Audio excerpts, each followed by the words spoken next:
No hay nada más fascinante que cuando uno revisa en la historia y aparecen estos viajeros europeos, estos viajeros que llegan al Perú y que dan esas imágenes ideales del Perú hacia el mundo. Fresier, Rugenda, Sangrán, Bonafé, el barón von Humboldt, Schudy, los textos de Flora Tristán. Todo eso me viene a la cabeza cuando pienso en una persona que llegó hace 50 años al Perú y que es una continuidad de esa saga de investigadores, de gentes intelectuales llenos de conocimiento que vinieron a esta América, a este Perú. ¿Qué hubiera sido de nosotros si no hubiera habido estas imágenes que fueron llevadas por ellos a Europa y nos dieron esta imagen que terminó haciendo que en Europa se acuñara la frase de vale un Perú? Todo esto se lo debemos a estos cronistas, a estos personas de buena voluntad que vieron con ojos de ver y con oídos de oír lo que emergía de este continente en el cual se fusionaban dos culturas, lo aborigen nuestro y lo que vino de Europa durante el periodo de la colonia o del virreinato, como muchos prefieren llamarlo. Dentro de todo esto, llegó al Perú un contingente de gentes llamados los predicadores, que era una orden religiosa dominica, que llegaron justamente para el inicio de esta patria nueva.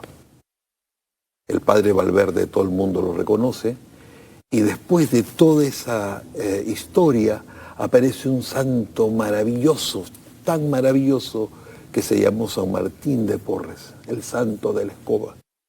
Chabuca Granda repetía siempre una frase, decía: San Martín debe estar confundido con el trato de santo que le hemos dado, cuando lo mayor en él era la humildad. Para mí siempre será Fray Martín. Y todas estas formas de esta santidad, de esta palabra y de estos vasos comunicantes a través de los predicadores dominicos, todos han hecho que la función que cumple ahora en estos momentos en el Perú, esta persona maravillosa a quien tenemos el privilegio de invitar y que acceda a esta invitación, lo tenemos acá. Se llama Johan Leuridagius Huys, es belga y vive con nosotros hace 50 años. Sí. Johan, yo estoy muy agradecido que usted haya venido. Muy agradecido. Muchas gracias. Le reconozco toda la maravilla que ha hecho. Va a aparecer en el tiempo como Rugendas y como Humboldt. No. Ellos hicieron lo mismo, con la diferencia de un número de libros que no quiero decirlo, pero el padre, que es el sacerdote, yo le pido la licencia hoy día de llamarlo por su nombre para que usted lo tenga en la comodidad. Pero usted tiene 50 años acá. Sí, fui invitado por la Orden Dominicana para venir a trabajar en Lima, en la Universidad San Martín de Porres, que fue fundada por los padres dominicos. Y hasta la fecha estoy en esta universidad. Y la universidad data del año 62, que es cuando se canoniza el santo. Exactamente, sí. ¿Y desde ahí funcionó dónde? Empezó a funcionar en Croncamená, al lado del convento Santo Domingo, y en el año 70 se trasladó a la urbanización Santa Anita, pero ya estaba funcionando en otros locales también en la ciudad de Lima, hasta que poco a poco ya en este momento está totalmente establecida en locales propios en diferentes lugares, en 3 facultades en La Molina, 3 en Santa Anita y 2 en Lima. Las conozco, las aplaudo y las admiro, pero admiro la tenacidad como empezaron una universidad con muy pocos alumnos y ahora se podría tener un estimado de cuánta gente está estudiando en la universidad. Sí, alrededor de 28.000 estudiantes. Caramba, sí. Caramba. Bueno, Johan Leuridan es el decano de la facultad especializada en turismo, en comunicaciones, en investigaciones gastronómicas, en todo lo que tiene que ver, diríamos, con la parte de la cultura viva de este país maravilloso. Sí. Yo me asombro porque el año pasado Sumun, que es la entidad más importante que otorga reconocimientos a los mejores hoteles, a los mejores restaurantes, a los mejores cocineros y productores. Hizo un premio muy especial, nunca se había otorgado con la dignidad, con la categoría y con la importancia que se le dio este premio el año pasado, va a ser un año ya, en el Gran Teatro Nacional. Estamos justamente dentro de las celebraciones de este año y antes que empiece la nueva, quería que la gente que ve Noche de Luna descubra este personaje que vino como los antiguos cronistas que he mencionado y que vio que acá en la gastronomía había tanto, pero no había nada escrito. Se comía tanto, pero nadie había documentado. Había una especie de... era todo secretos, medias tintas, había como un oscurantismo en la cocina. Y empezó con un libro, y luego fueron 2 y 3, y aparecieron personas que comenzaron a ponerse bajo la sombra de este personaje y de esta universidad. Y la universidad comenzó a hacer lo que tenía que hacer, que se llama investigación. Pocas universidades en nuestro país hacen lo que corresponde, que es lo más importante en la investigación. Y la investigación recompensada, que es más difícil aún. Todos los investigadores tenían la protección y tienen la protección de una universidad que sabe perfectamente que les financia la investigación. El resultado fue en esta premiación 108 libros sobre la cocina peruana. Muchos de ellos premiados mundialmente. Muchos premiamos por Hurman Tobacco Book Awards, fundado por Eduard Cointreau, que a nivel mundial otorga los premios de los mejores libros de gastronomía en el mundo. En el año 2005, la universidad recibió el premio de mejor editor del mundo de gastronomía y de nuevo en el año 2015, por los 20 años de la existencia de Hurman, en la Feria del Libro de Frankfurt se recibió el premio por los 20 años de mejor editor de la gastronomía en el mundo. Y fue la gran promoción de la cocina peruana. Bueno, el aplauso unánime y el ver a todo el público de pie dio la recompensa a este hombre visionario que entendió que si no se documentaba a través de la academia la verdad de los pueblos, esto se iba a extinguir inexorablemente en algún momento. Ya quedó para eterna memoria la sabiduría del pueblo peruano, documentado en estos libros. Y eso se lo debemos a este señor, que dentro de otras cosas es un perfecto conocedor de lo que significa lo bueno y lo malo en la cocina, pero no solamente en eso, sino que como buen predicador dominico, tiene la palabra y el conocimiento basado en la filosofía y en la ética. Entonces hay algo maravilloso que este es un libro que tiene una segunda edición. Yo estuve el día que se presentó la segunda edición. Sí, ya está ahora en la tercera edición. Ya está en la tercera edición. Sí. Es un libro esencial, el sentido de las dimensiones éticas de la vida. Título, por supuesto, del libro, y el autor, lo repito, Johann Leuridan Huys. Esto tendrían ustedes oportunidad de conseguirlo, y lo recomiendo mucho, en la universidad misma, la que está ubicada en la calle, el nombre exacto es Tomás Marzano. Tomás Marzano, van a ver ustedes en un edificio de la universidad, hay una biblioteca extraordinaria, una librería, más que biblioteca, porque la biblioteca está en otro lado, hay una librería donde uno puede conseguir a unos precios realmente extraordinarios estos maravillosos libros, que yo estuve en la presentación de la última edición. La intención sin duda de este libro es mostrarnos la palabra ética, mostrarnos lo que significa la posibilidad de vivir dentro de una comunidad, siendo individuales, pero sí mismo respetando a los valores, que es una de las cosas que cada vez tenemos menos. Háblenos de esto, padre, que nadie sabe más que usted. Sí.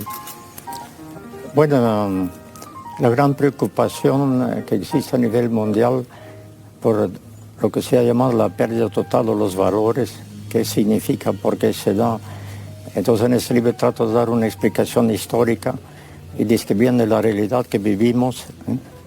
Por ejemplo, en el campo educativo, hay países en Europa donde ya nadie quiere ser profesor de escuela o colegio, porque hay una tendencia en las familias de ya no educar a los hijos, de engreír a los hijos van a la escuela y como no han aprendido ninguna disciplina, no han aprendido a controlarse, entran en aulas, se ponen a reír, jugar, pelear, gritar, porque no tienen educación y el profesor no puede dictar clases.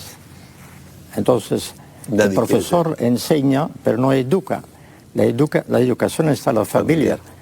Entonces, el profesor está con grandes dificultades de dar clases porque no puede controlar el aula y él no puede empezar a educar a 20, 30, 40, 50 alumnos. Entonces, hay una deserción y una problemática muy fuerte en la enseñanza y que estoy seguro que también acá ya se está presentando este problema. Lo acabamos de ver en un caso de un colegio en el cual un alumno que le quitaron un celular que estaba prohibido, fue y le quitó el celular a la profesora y se armó un contingente, porque claro, ahora resulta que los niños pueden hacer lo que les da su gana porque los padres exigen supuestamente un trato, el mejor, pero sin ningún rigor, porque el rigor supuestamente se los dan en los hogares, pero al leer el libro nos damos cuenta que si el valor no está en la familia. Es que se está yendo de un extremo a otro extremo. Si antes la educación era muy rigurosa, autoritaria, no se respetaba casi nada la libertad, hoy en día estamos en otro extremo. Libertinaje. Entonces, hoy en día ya no existe la culpabilidad, se quiere eliminar todo tipo de culpa.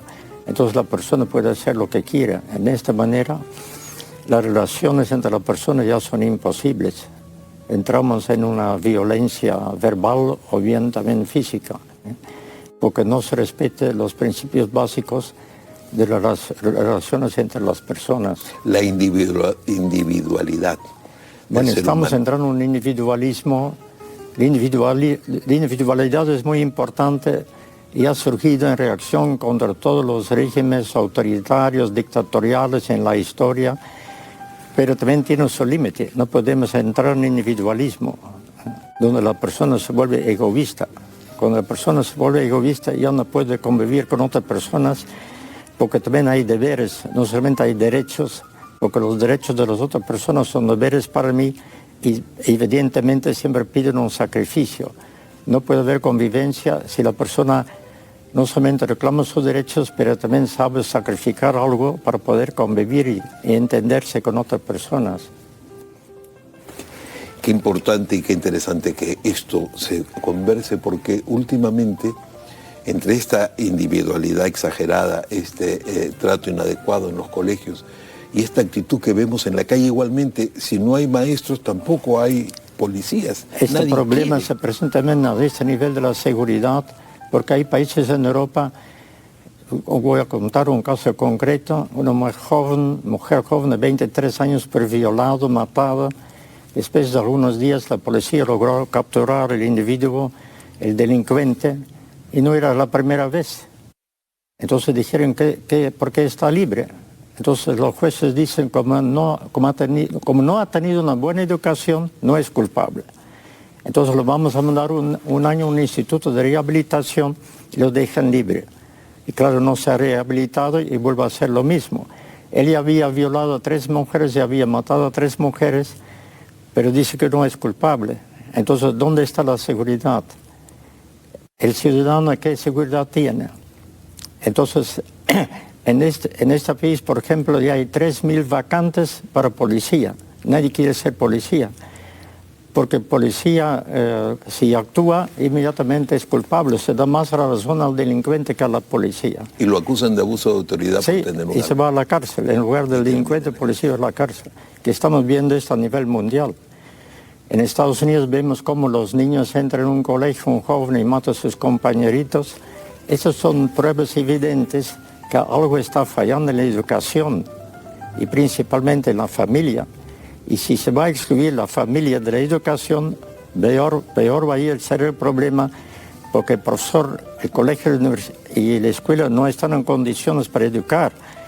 Ellos ven el profesor ve la persona, el joven, desde un punto de vista, mejorar sus conocimientos, pero no toma en cuenta la totalidad de esa persona que se debe precisamente educar sus defectos, sus talentos, sus errores, sus sentimientos, toda esta complejidad de la persona precisamente se trata en la familia, donde hay una afectividad, donde los padres transmiten su amor a los hijos a los padres. Es el único lugar donde realmente se forma toda la persona.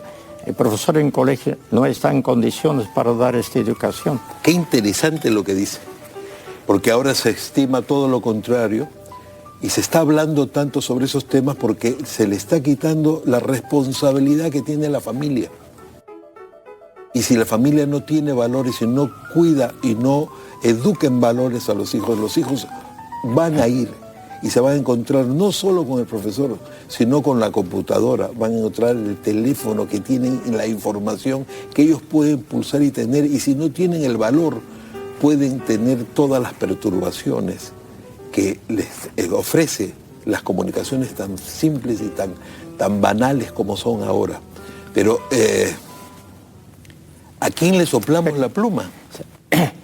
El problema está, en primer lugar, en los gobiernos, que no toman en serio la necesidad de apoyar a las familias, indicar a las familias cómo deben educar a sus hijos, y también en los programas educativos en los colegios debe haber cursos de filosofía, de reflexión sobre el sentido de la vida, el sentido de la familia, el sentido de la política, el sentido de la sociedad, que son cursos humanísticos, cursos de ciencias sociales, que han pasado a un segundo lugar, porque todo ahora, con razón, está muy importante la formación científica tecnológica, pero no puede ser exclusiva, debe ser amplia.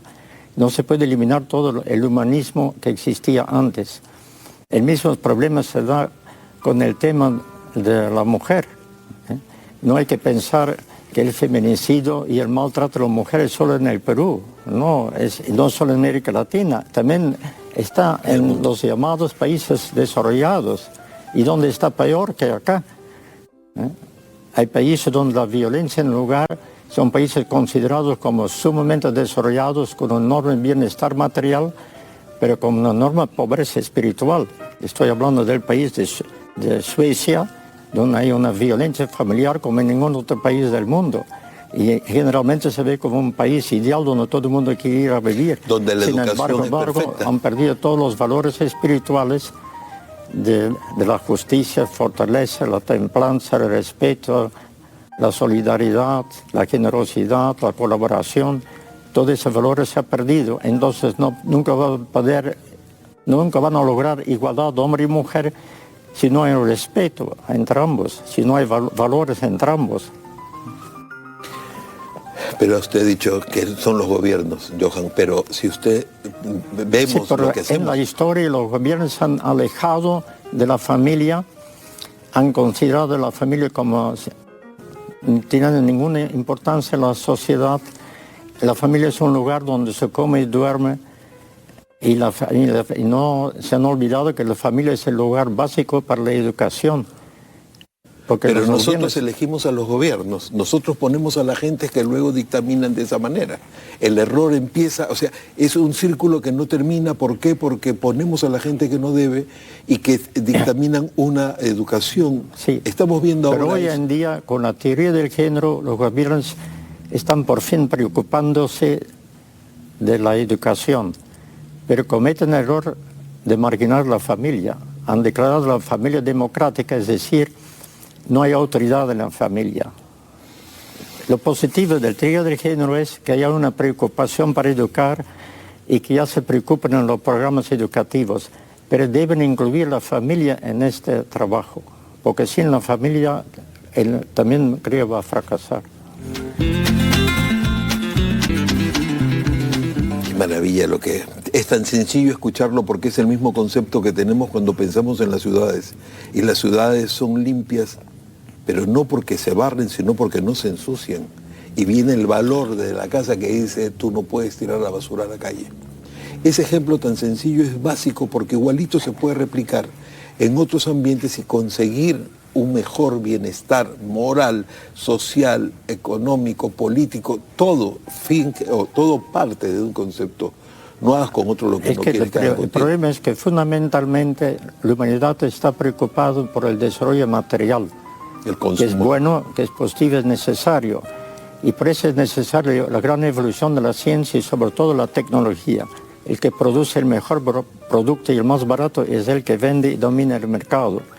Ese es muy bueno, pero no puede ser exclusivo. El hombre no puede solamente preocuparse del aspecto material de su existencia. Debe preocuparse de su relación con las otras personas. Y la otra persona no solo un aspecto material, la otra persona plena es libertad, razón, voluntad. Entonces, una cosa es la relación de la persona con la materia, producir y consumir, el mercado donde se vende y compra. Aparte, al lado de mí, que estoy produciendo también a otra persona, ¿cómo debe ser mi relación con la otra persona? Y ese ya no es un problema netamente material, también material, pero no solo material, también es un problema de valores, lo que llamaban antes virtudes, que son cómo tratarse mutuamente para poder entenderse. Este aspecto está descuidado, olvidado y marginado en la sociedad actual. Uno se puede medir por el resultado económico, pero el otro es lo espiritual. Sí. ¿Cómo conseguir ese equilibrio? Para eso la gente tiene la asistencia, así como los hogares, de las iglesias, de las religiones, que van haciendo que la gente actúe de una manera u otra. Yo me sorprendo cuando ahora frente a la iglesia católica, que usted y yo estamos protegidos o formamos parte de esa iglesia, aparecen otras iglesias que ofrecen supuestamente más valores de los que nosotros tenemos. Y la gente lo dice, ¿sabes tú que ellos son evangélicos? Y ellos están protegiendo esto con mis hijos no te metas, porque esa es la razón que ahora esgrimen todos para argumentar que la educación mala está en los hogares pero nos pertenece, pero es privada, eso no pertenece, no se puede integrar. Y tendría que estar integrada con la del colegio, porque si no hay esta integración vamos a vivir lo que estamos viviendo y no va a cambiar nada. En primer lugar se debe tomar conciencia del problema, ver la amplitud de este tema, donde debe intervenir el gobierno, el Ministerio de Educación y la familia. Es un conjunto. No se puede marginar ninguno. El Congreso de la República da las leyes, que es muy importante, porque la ley de educación es básico para todo el país. Pero también, si bien el colegio, la educación, la familia, el Ministerio de Educación, el Ministerio de Salud, el Ministerio del Ambiente, para que vea lo de la ecología, o sea, todo es un conjunto, todos deberían de tener un hilo conductor que hagan un hombre mejor, un hombre honesto, un hombre feliz, un hombre que respete al vecino, que haya una integración y que haya un concepto que en alguna época llamábamos religioso, de la caridad, que es una palabra, por ejemplo, que no existe ahora. Nadie tiene la idea de lo que es la caridad. Ni siquiera entregar la palabra de consuelo, eso no existe. Cada vez más todos tenemos que producir, todos tenemos que ganar. Es una sociedad de competencia tan desleal en muchos casos que yo no entiendo cómo los gobiernos, en el caso nuestro, no se ponen y observan lo que es un colegio privado en Lima y lo que es un colegio del Estado. Es el mismo hombre que aparece en la Constitución. No es posible que tenga esas posibilidades alguien de educarse de una u otra manera. Un primer factor es el testimonio, el ejemplo de los líderes del país, los padres de familia y de los docentes. Terrible lo que ha En dicho. segundo lugar son las buenas leyes. Las leyes que realmente deben orientar a la población, y son las buenas leyes que crean las buenas costumbres, porque sin buenas costumbres no se cumplen las leyes. No es suficiente dar una ley, también hay que controlar que se cumpla la ley. Y cuando la gente empieza a cumplir la ley, entonces la gente adquiere buenas costumbres para que el país camina. Porque no se puede estar cambiando leyes y leyes y leyes, o cambiando personas y personas, si no se cambia el sentido, si no hay valores. Si no hay justicia. No es porque hay una mala autoridad, como lo vamos a cambiar por otro, pero puede ser igual o peor. No es suficiente cambiar personas por personas. Se debe trabajar más a fondo y se debe formar la conciencia de las personas. Y se necesitan personas que tienen conciencia y que luchan por los valores. Si no, no va a cambiar nada. No es suficiente tener democracia. También debe haber ética en la democracia. La democracia es fundamental porque permite la participación libre y todo el mundo debe participar en el manejo político del país, pero debe también tener un fundamento ético, una conciencia de los valores que deben acompañar la política. Qué terrible cuando esa formación, que sin duda tiene que partir desde el hogar, tiene que preparar a los hijos y de hacerles saber que hay mucha gente que dirige los países, que son a las autoridades, pero que no tienen la ética correspondiente para aplicar los valores adecuados desde la función. Llámese presidente de la República, llámese Congreso de la República, llámese ministerios, llámese autoridades, directores. Esto que tanto daño nos hace a nosotros en los últimos tiempos y que no sabemos y con horror vemos día a día las cosas que suceden en nuestro país, tienen que animarnos, no desanimarnos. Pero no es solo en el Perú, por eso, es a nivel mundial, es a nivel mundial. Problemática. Pero tenemos que empezar, cada uno tiene que empezar por su casa. Sí.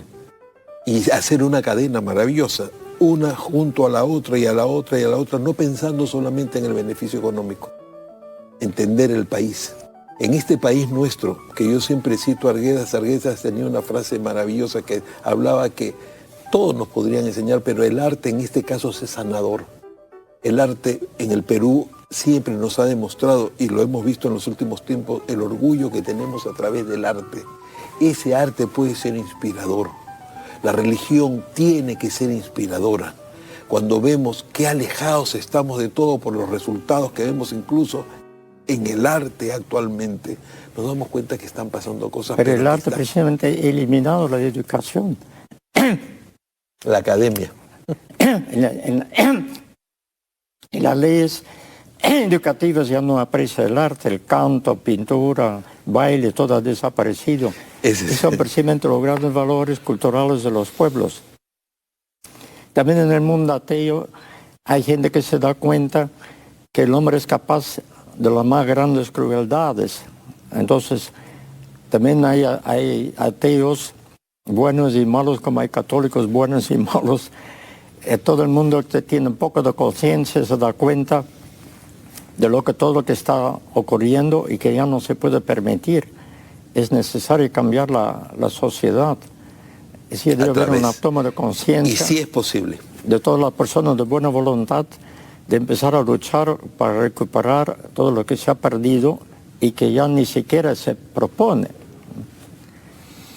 Queridos amigos, en Noche de Luna un privilegio, una palabra autorizada, la palabra valor en su medida exacta, desde una palabra auténtica. Johan, un placer. Muchas gracias por haber venido. Muchas gracias.